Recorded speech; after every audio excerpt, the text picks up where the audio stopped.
साथियों, भारत रत्न महज एक अवार्ड नहीं बल्कि भारत का सबसे बड़ा और ऊंचा सम्मान है।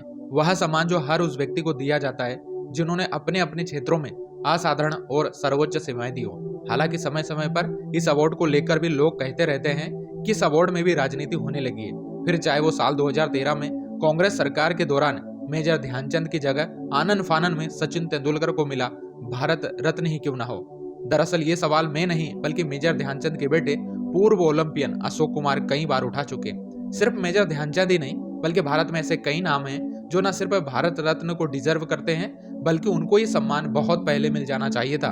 तो दोस्तों, आज की वीडियो में हम ऐसे ही 5 नामों के बारे में आपको बताने वाले हैं, तो वीडियो में लास्ट तक बने रहिएगा। दोस्तों नमस्कार, मेरा नाम संतोष यादव है और आप देख रहे हैं the diamond talk Sunday special top 5। Video में आगे बढ़ने से पहले अभी लाइक बटन दबा दीजिएगा और हाँ, सब्सक्राइब करना मत भूलिएगा। सब्सक्राइब जरूर करिएगा क्योंकि हर संडे को टॉप 5 की सीरीज हम आपके लिए लेकर आते रहते हैं। तो चलिए शुरू करते हैं। साल 1954 में राष्ट्रपति डॉक्टर राजेंद्र प्रसाद द्वारा शुरू किया गया भारत रत्न अवार्ड का सम्मान अब तक 49 लोगों को मिल चुका है। तो दोस्तों, 5 नामों में पहला नाम है शहीद भगत सिंह। हम सभी ये जानते हैं कि भारत रत्न सम्मान जीवित व्यक्ति को भी दिया जाता है और ये सम्मान मरणोपरांत भी दिया जाता है। तो फिर ये सम्मान उन वीरों को क्यों नहीं दिया जाना चाहिए जो भारत की आजादी के लिए शहीद हुए। भगत सिंह का संघर्ष और बलिदान एक मिसाल है जो आज भी देश के बच्चे बच्चे में देशभक्ति का जज्बा कायम करती है। देश के लिए बड़े शर्म की बात है, इतने सालों के बाद भी किसी सरकार ने उन्हें ये सम्मान देना उचित नहीं समझा। न सिर्फ भगत सिंह बल्कि मैं चंद्रशेखर आजाद और सुभाष चंद्र बोस की भी बात कर रहा हूँ, जिन्होंने देश के लिए अपने प्राणों की आहुति दी।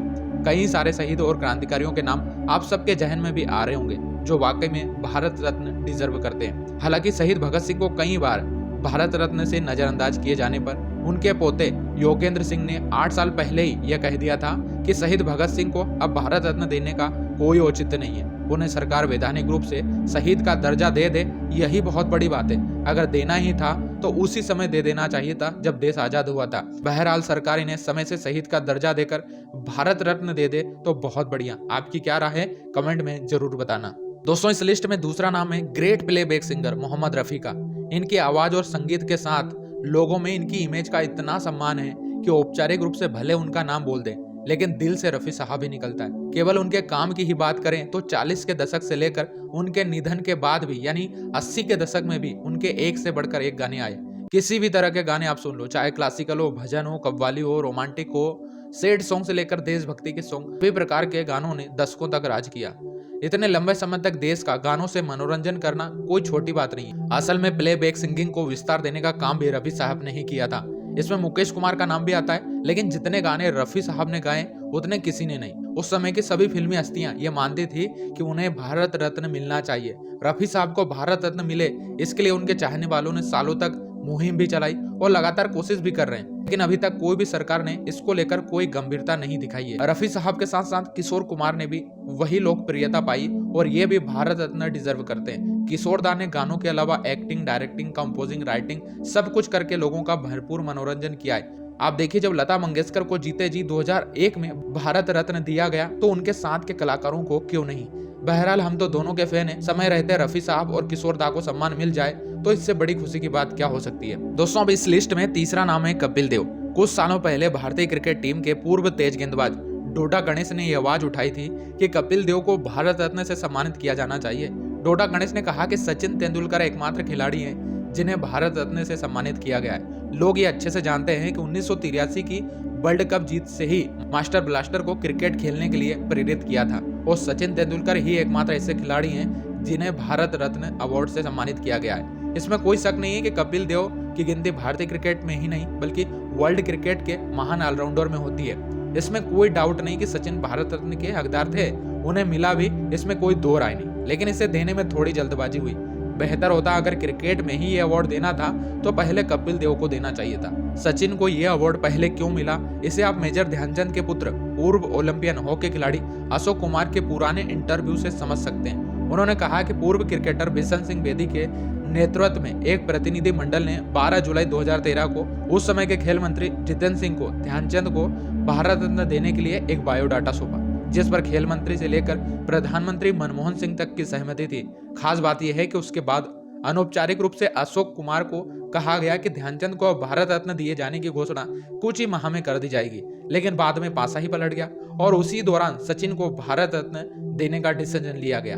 14 नवंबर 2013 से वेस्टइंडीज के खिलाफ सचिन का विदाई टेस्ट शुरू हुआ। अगले 15 नवंबर को प्रधानमंत्री ने सचिन की फाइल को राष्ट्रपति प्रणब मुखर्जी को सौंप दी, जिसे उन्होंने तत्काल मंजूरी दे दी और 16 नवंबर को मैच खत्म होने से पहले ही भारत रत्न देने की घोषणा कर दी गई।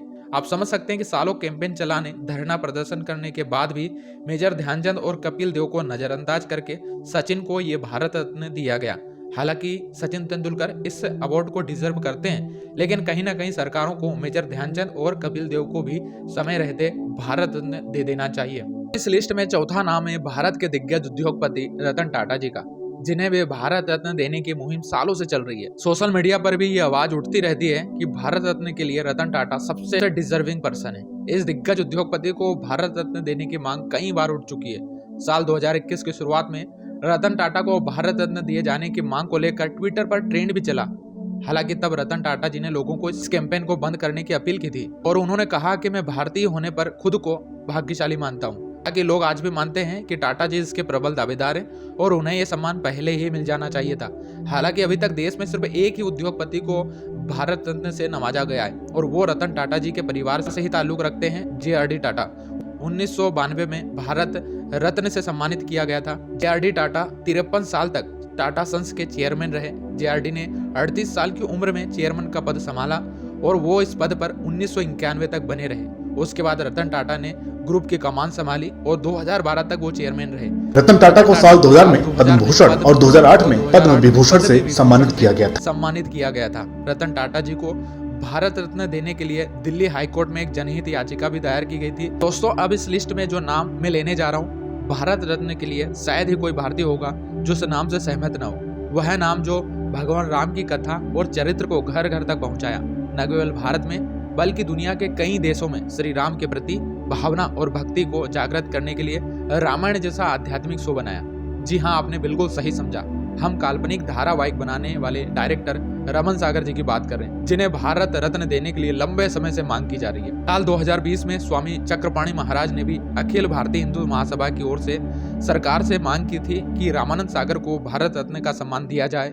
उन्होंने इसके लिए उदाहरण भी दिया कि जब 2013 में कांग्रेस उपाध्यक्ष राहुल गांधी मुंबई में सचिन तेंदुलकर का अंतिम मैच देखने के बाद 4 घंटे में भारत रत्न सम्मान की घोषणा राष्ट्रपति के द्वारा करवा सकते हैं, तो 40 सालों में रामानंद सागर जी की इतनी बढ़िया बेहतरीन रामायण जो समाज को आपसी प्रेम, सद्भावना, एक पुत्र को कैसे रहना चाहिए, एक पिता की क्या भूमिका होनी चाहिए, एक राजा का क्या कर्तव्य होना चाहिए, ऐसे रामायण का सुंदर चित्रण करने वाले रामानंद सागर जी को इतने सालों में भारत रत्न क्यों नहीं मिला।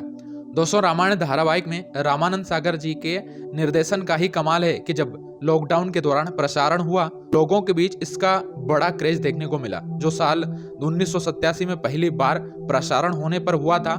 यहाँ तक कि इसके एक एपिसोड को इतना देखा गया कि वर्ल्ड रिकॉर्ड बन गया। ये एपिसोड था लक्ष्मण और मेघनाथ का युद्ध।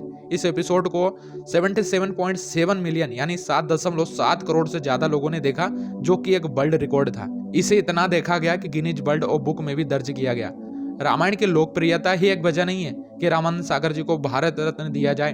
दरअसल एक धारावाहिक के रूप में रामायण जैसे महाकाव्य को बनाना, उससे पहले उसकी मंजूरी पाना किसी फिल्म मेकर के लिए एक बहुत बड़ी चुनौती होती है। रामानंद सागर न सिर्फ इस पर खरे उतरे बल्कि रामायण को पूरी तरह से जीवंत कर दिया। जिस शिद्दत और जुनून से उन्होंने एक एक घटना को प्रस्तुत किया, और वो भी सीमित संसाधनों में, क्या कोई आज तक कर पाया है? कितनी रिसर्च और कितना समर्पण, ये रामानंद सागर का ही कमाल है कि आज हम रामायण के किसी भी चरित्र के बारे में बात करते हैं या देखते हैं या उस प्रसंग को सुनते हैं तो वो सीन हमारी आंखों के सामने आ जाता है। लगभग 500 सालों के बाद जब अयोध्या में प्रभु श्री राम की प्राण प्रतिष्ठा हुई तो आयोजन में उसी रामायण के राम, सीता और लक्ष्मण को बुलाया गया। रामानंद सागर को भारत रत्न मिलना चाहिए, इसकी बहुत सारी वजह गिनाई जा सकती है। दोस्तों, आपको क्या लगता है और वो कौन से नाम हैं जिन्हें भारत रत्न मिलना चाहिए? कमेंट बॉक्स में जरूर बताना। उम्मीद करते हैं आज का वीडियो आपको बहुत पसंद आया होगा। यदि वीडियो पसंद आया हो तो वीडियो को लाइक जरूर करिएगा, कमेंट में अपनी राय हमें जरूर दीजिएगा और हाँ, सब्सक्राइब करना मत भूलिएगा, सब्सक्राइब जरूर करिएगा। मिलते हैं फिर से किसी खास वीडियो में, तब तक के लिए आप सभी लोगों को जय श्री कृष्ण।